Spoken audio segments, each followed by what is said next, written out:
Hi my dear friends, ഇന്ന് നമുക്ക് Kannada writer Vaidehi എഴുതിയ ഷീ ഹീ ആൻഡ് ലാംഗ്വേജ് എന്ന പോം ഡിസ്കസ് ചെയ്യാം. അപ്പോൾ ഫസ്റ്റ് തന്നെ നമുക്ക് അതിൻ്റെ തീംസ് ഒന്ന് നോക്കാം. അപ്പം നമ്മുടെ പോം റീഡ് ചെയ്യുമ്പം കുറച്ച് ഈസി ആയിരിക്കും. അപ്പോൾ ഫസ്റ്റ് ഒരു തീം നമുക്ക് പറയാം, മിസ് കമ്മ്യൂണിക്കേഷൻ ഇൻ റിലേഷൻഷിപ്പ്. അപ്പം ഇതൊരു സെൻട്രൽ തീം കൂടിയാണ്. അതായത് how even simple conversations lead to confusion. ഒരു സിമ്പിൾ കോൺവെർസേഷൻസ് പോലും ഒരു കൺഫ്യൂഷനിലോട്ടാണ് ലീഡ് ചെയ്യുന്നത്. അപ്പോൾ ഈ കവിതയിലെ ഏറ്റവും പ്രധാനപ്പെട്ട തീം എന്താണ് എന്ന് ചോദിച്ചാൽ സ്ത്രീയും പുരുഷനും തമ്മിലുള്ള ആശയവ്യത്യാസം ആണ് എന്ന് നമുക്ക് പറയാം. വേറൊരു തീം പറയുകയാണെങ്കിൽ ജെൻഡേർഡ് പെർസെപ്ഷൻ. അതായത് ഈ കവിതയിലെ സ്ത്രീ ഇമോഷണലാണ്. അതായത് ഈ കവിതയിൽ സ്ത്രീയുടെ ഭാഷ നമ്മളത് റീഡ് ചെയ്യുമ്പോൾ നമുക്കറിയാം തീവ്രമായ വികാരങ്ങൾ നിറഞ്ഞതാണ്, ഇമോഷൻസ് നിറഞ്ഞതാണ്.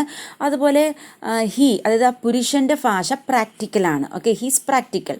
ഇനി മൂന്നാമതൊരു തീം പറയുവാണെങ്കിൽ ലാംഗ്വേജ് വേഴ്സ് മീനിങ്സ്. അതായത് ഭാഷയും അർത്ഥവും തമ്മിലുള്ള വ്യത്യാസം. അപ്പം നാം സംസാരിക്കുന്ന വാക്കുകൾ ഒരു അർത്ഥം ഉദ്ദേശിക്കുമ്പോൾ മറ്റുള്ളവർക്ക് അതിന് വേറൊരു അർത്ഥം ഇല്ലെങ്കിൽ മറ്റൊരു അർത്ഥം തോന്നുന്നു. അപ്പോൾ വാക്കുകൾ ചിലപ്പോൾ മനസ്സിലാകപ്പെടാതെ പോകുന്നു, ഇല്ലെങ്കിൽ നമുക്ക് പറയാം അർത്ഥം തെറ്റിദ്ധരിക്കപ്പെടുന്നു എന്ന് തന്നെ പറയാം.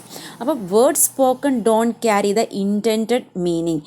ലാംഗ്വേജ് എന്താ ഇവിടെ സംഭവിക്കുന്നത്? ലാംഗ്വേജ് കൊളാപ്സ് ആകുന്നു. ഓക്കെ, ഇനി വേറൊരു തീം എന്താണെന്ന് ചോദിച്ചു കഴിഞ്ഞാൽ ഇമോഷണൽ ഐസൊലേഷനാണ്. അതായത് ഇപ്പോൾ പോം റീഡ് ചെയ്യുമ്പോൾ നമുക്ക് മനസ്സിലാവും, despite being together they live in mental or emotional isolation. ഇവിടെ ഇരുവരും ഒരേ ഇടത്തിൽ കഴിയുന്നെങ്കിലും അവരുടെ ഹൃദയങ്ങൾ തമ്മിൽ ബന്ധമില്ല. അതായത് അവർ അങ്ങോട്ടും ഇങ്ങോട്ടും സംസാരിക്കുമ്പോഴും അവരുടെ മനസ്സുകൾ തമ്മിൽ ഒറ്റപ്പെട്ടതാണ് എന്നുള്ളത് നമുക്ക് ഈ പോം റീഡ് ചെയ്യുമ്പോൾ മനസ്സിലാക്കാം. അപ്പം നമുക്കിനി ഡിസ്കസ് ചെയ്യാം. പോം she said hunger thirst, he said eat well drink. അപ്പോൾ ഫസ്റ്റ് ആ 2 ലൈൻസിൽ തന്നെ ഒരു മിസ് കമ്മ്യൂണിക്കേഷനും ഒരു മിസ് അണ്ടർസ്റ്റാൻഡിങ്ങും നമുക്ക് മനസ്സിലാവുന്നുണ്ട്. അപ്പം ഷീ ഇവിടെ എന്താണ് എക്സ്പ്രസ് ചെയ്യുന്നത്? ബേസിക് ഹ്യൂമൻ നീഡ്സ്, വിശപ്പ്, ദാഹം, may be yearning for love ആകാം, ഇല്ലെങ്കിൽ അറ്റൻഷനും ആകാം.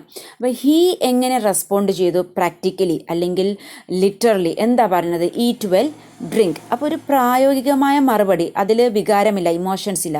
അപ്പം ഹീ റെസ്പോൺസ് പ്രാക്ടിക്കലി, അതായത് വിത്തൗട്ട് ഇമോഷണലി. ഇനി അടുത്ത ലൈൻ നോക്കിയേ, ഷീ വെപ്റ്റ് ഹീസ്. അപ്പം നമുക്കിത് ഈ ലൈൻ റീഡ് ചെയ്യാം ഒരു ഇൻഡിഫറൻസ് ആയിട്ട്, ഇഗ്നോറൻസ് ആയിട്ട്, ഇല്ലെങ്കിൽ ഒരു ഫെയിലിയർ ടു ഇമോഷണലി എൻഗേജ് ആയിട്ട്.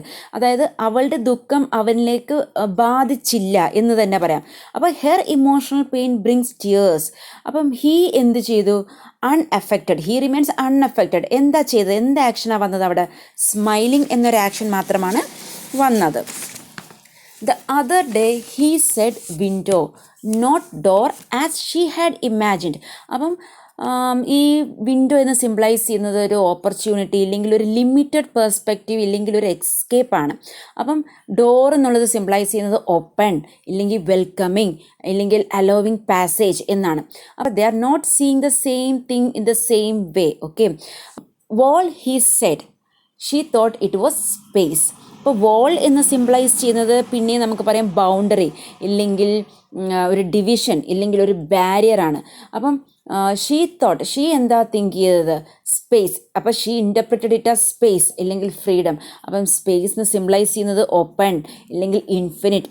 എഗെയിൻ ദേ ഇൻ്റർപ്രറ്റ് തിങ്സ് വെരി ഡിഫറെൻ്റ്ലി. അപ്പോൾ ഈ ലൈൻസിലെല്ലാം നമുക്ക് മനസ്സിലാവുന്നുണ്ട്. ഓക്കെ, എന്താ മനസ്സിലാവുന്നത്? ആ ഡിഫറെൻറ്റ് പെർസ്പെക്റ്റീവ്സ് ഇല്ലെങ്കിൽ ഇൻ്റർപ്രിട്ടേഷൻസ് ആണ്.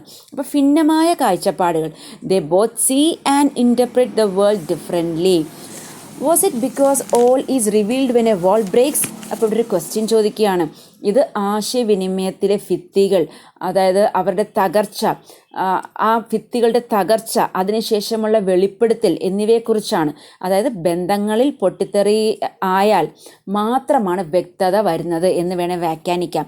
അപ്പോൾ ഇവിടെ the poet reflects on how language create barriers, but when those break എന്താ റിവീൽ ആവുന്നത്? The truth beneath are revealed. She prepared his favourite payasam, what he eat was rayatham. ഈ റായത്തം എന്താണെന്നുള്ളത് എനിക്ക് അറിയത്തില്ല, ആർക്കെങ്കിലും അറിയാമെങ്കിൽ ഒന്ന് കമൻറ്റ് ചെയ്യണേ. അപ്പം ഷീ പ്രിപ്പയർഡ് ഹിസ് ഫേവറേറ്റ് പായസം, സ്നേഹത്തിൻ്റെയും വേണമെങ്കിൽ നമുക്ക് പറയാം ആത്മാർത്ഥതയുടെയും ഒരു പ്രകടനമാണ് അവിടെ കാണിച്ചത്. അവൻ്റെ ഇഷ്ടപ്പെട്ട ഫേവറേറ്റ് ആയിട്ടുള്ള പായസം ഉണ്ടാക്കി സ്നേഹത്തോടെ. പക്ഷേ he doesn't recognise the effort of her. അപ്പോൾ this shows how even acts of care and affection go unnoticed ഇല്ലെങ്കിൽ മിസ്ഇൻറ്ററപ്റ്റഡ്. അപ്പോൾ ഇവിടെ ഒരു പവർഫുൾ മെറ്റഫറാണ്, അതായത് ഒരു ഇൻഡിഫറൻസ് അല്ലെങ്കിൽ ഒരു ഇൻഅറ്റൻറ്റീവ്നെസ് കാണിക്കുന്നതിന് വേണ്ടിയുള്ള ഒരു പവർഫുൾ മെറ്റഫറാണ് ഈ ലൈനിലൂടെ വരച്ച് കാണിക്കുന്നത്. Why is everything so topsy-turvy? അപ്പം നമുക്ക് ഈ ഒരു ക്വസ്റ്റ്യനിലൂടെ മനസ്സിലായി റിലേഷൻഷിപ്പ് ഭയങ്കര കയോട്ടിക് അല്ലെങ്കിൽ ഡിസോർഡഡ് ആയിട്ട് തോന്നുന്നു.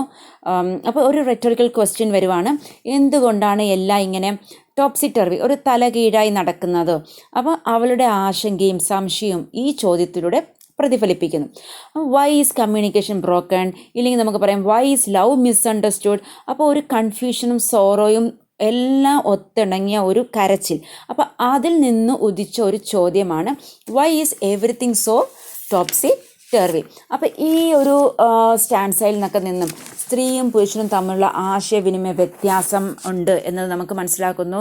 അതുപോലെ ബന്ധത്തിനകത്തുള്ള ഒറ്റപ്പെടൽ, അതായത് ഒരു emotional isolation, a deep silent form of loneliness എല്ലാം നമുക്ക് കാണിച്ചു തരുന്ന വരികളാണിതെല്ലാം. Was there no air between them and so no waves either.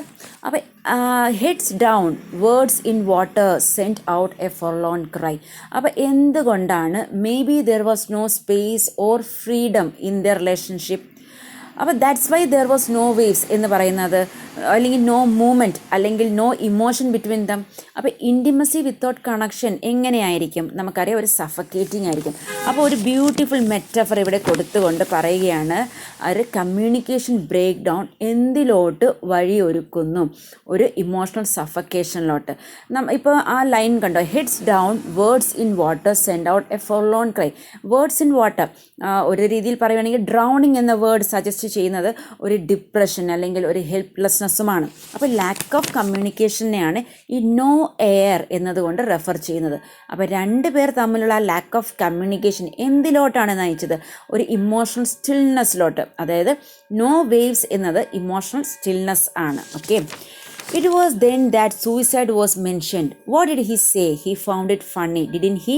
അപ്പം സീരിയസ് ടോപ്പിക്കായിട്ടുള്ള സൂയിസൈഡ് എന്നത് മെൻഷൻ ചെയ്തപ്പോൾ what did he say? He found it funny. അതായത് ഹെർ ഡിസ്ട്രസ് ഈസ് നോട്ട്, ഇല്ലെങ്കിൽ നമുക്ക് പറയാം her distress is met with man's casual അല്ലെങ്കിൽ ഒരു careless attitude. അപ്പോൾ ഇവിടെ ഹൈലൈറ്റ് ചെയ്യുന്നത് ഒരു ഇമോഷണൽ ഡിസ്കണക്റ്റാണ്. ഇറ്റ് ഹാപ്പൻസ് സംടൈംസ്, അത് ചിലപ്പോൾ സംഭവിക്കാറുണ്ട്. എന്ത്? The sea is in the sea what one assumes to be the shore is a mere hump of fish back. അപ്പം ഇതൊരു പവർഫുൾ മെറ്റഫറാണ്. അതായത് എന്ത് കാണിക്കാൻ വേണ്ടിയുള്ള ഒരു പവർഫുൾ മെറ്റഫർ, ഒരു മിസ് ജഡ്ജ്മെൻറ്റിനെ കുറിച്ച് പറഞ്ഞു തരുന്ന ഒരു പവർഫുൾ മെറ്റഫറാണ്. അതായത് മനുഷ്യർ പലപ്പോഴും, ഇല്ലെങ്കിൽ നമ്മൾ പലപ്പോഴും സിറ്റുവേഷൻസും ഇമോഷൻസും മിസ് റീഡ് ചെയ്യാറുണ്ട്. നമ്മൾ സ്റ്റേബിളാണ് എന്ന് കരുതുന്നത് മേ ബി ഇല്യൂഷനാകാം. അപ്പോൾ റിലേഷൻഷിപ്പിലെ ഇൻസ്റ്റെബിലിറ്റിയും ഇല്യൂഷനുമാണ് ഈ വരികൾ കൊണ്ട് സജസ്റ്റ് ചെയ്യുന്നത്. അപ്പം എന്താ പറയുന്നത്? The sea is in the sea what one assumes to be the shore is a mere hump of fish back. അപ്പോൾ ചുരുക്കത്തിൽ what we think is stable, for example like the shore, may just be an illusion, a fish back. Okay, you say something another meaning unfolds the banter of words you know. അപ്പോൾ സംഭാഷണങ്ങൾ തെറ്റിദ്ധരിപ്പിക്കുന്നതോ ഇല്ലെങ്കിൽ ആശയക്കുഴപ്പം സൃഷ്ടിക്കുന്നതോ ആവാം. അപ്പോൾ ഈ വരി ഭാഷാപരമായ അവ്യക്തതയും അല്ലെങ്കിൽ നമുക്ക് പറയാം റിലേഷൻസ് ബന്ധങ്ങളിൽ തെറ്റായ ആശയവിനിമയത്തിൻ്റെ പങ്കിനെ എടുത്തു കാണിക്കുന്നു. അപ്പം you say something another meaning unfolds, അതായത് words don't always mean what they appear to. She be honest and tell me which one of us is more insane. അപ്പം ഈ ലൈൻസ് ഒരു ഇമോഷണൽ സ്ട്രെയിൻ അല്ലെങ്കിൽ ഇമോഷണൽ ബ്രേക്ക് ഡൗൺ ആണ് കാണിക്കുന്നത്. സത്യസന്ധമായി സംസാരിക്കൂ എന്നാണ് ആ സ്ത്രീ പറയുന്നത്. ഇവിടെ ആ സ്ത്രീക്കൊരു റിയൽ കൺവെർസേഷൻ വേണം. ആ പുരുഷൻ തന്നോട് ട്രൂത്ത്ഫുള്ളും ഓപ്പണായിട്ട് സംസാരിക്കാൻ വേണ്ടി ആ സ്ത്രീ ആഗ്രഹിക്കുന്നു. He what did you say which one wishes to die first. അപ്പോൾ ഈ ഒരു ക്വസ്റ്റ്യൻ അയാൾ ചോദിച്ചതിലൂടെ, തിരിച്ച് ചോദിക്കുന്നതിലൂടെ അവരുടെ ഇടയിലുള്ള ക്ലിയർ കമ്മ്യൂണിക്കേഷൻ ഗ്യാപ്പ് നമുക്ക് മനസ്സിലാകുന്നു. Maybe the man either doesn't hear, കേട്ടിരുന്ന് കാണില്ലായിരിക്കാം അവരെന്താ ചോദിച്ചെന്നുള്ളത്. മേ ബി ഡസൻ അണ്ടർസ്റ്റാൻഡ്, അവരെന്താ ചോദിച്ചെന്നുള്ളത് മനസ്സിലായി കാണത്തില്ലായിരിക്കാം. ഇല്ലെങ്കിൽ പ്രിട്ടൻസ് നോട്ട് ടു അണ്ടർസ്റ്റാൻഡ്, മനസ്സിലാകാത്ത പോലെ ഭാവിച്ചതാവാം. അപ്പോൾ എങ്ങനെയുള്ള ക്വസ്റ്റ്യനാണ് ആ മനുഷ്യൻ തിരിച്ച് ചോദിച്ചത്? നമുക്ക് പറയാം ഒരു ഡാർക്കർ മോർ സീരിയസ് ക്വസ്റ്റ്യൻ ആണത്. അപ്പോൾ ആ ക്വസ്റ്റ്യൻ എന്താണ് ഇംപ്ലൈ ചെയ്യുന്നത്? ഒരു ഹോപ്പ്ലെസ്നെസ് അല്ലെങ്കിൽ detachment from life. Okay. She, it's hot, shall I open the window for some air? അപ്പോൾ ആ സ്ത്രീ വ്യത്യസ്തമായ ടോപ്പിക്കിലോട്ട് സഡൻലി ഷിഫ്റ്റ് ചെയ്യുകയാണ്, മാറുകയാണ്. അതായത് ഇത് നമുക്ക് പറയാം ഈ വിഷയം മാറ്റാനുള്ള ശ്രമമാകാം, ഇല്ലെങ്കിൽ എ സൈൻ ഓഫ് ഡിസ്കംഫർട്ട്, ഇല്ലെങ്കിൽ an attempt to avoid emotional intensity ആകാം.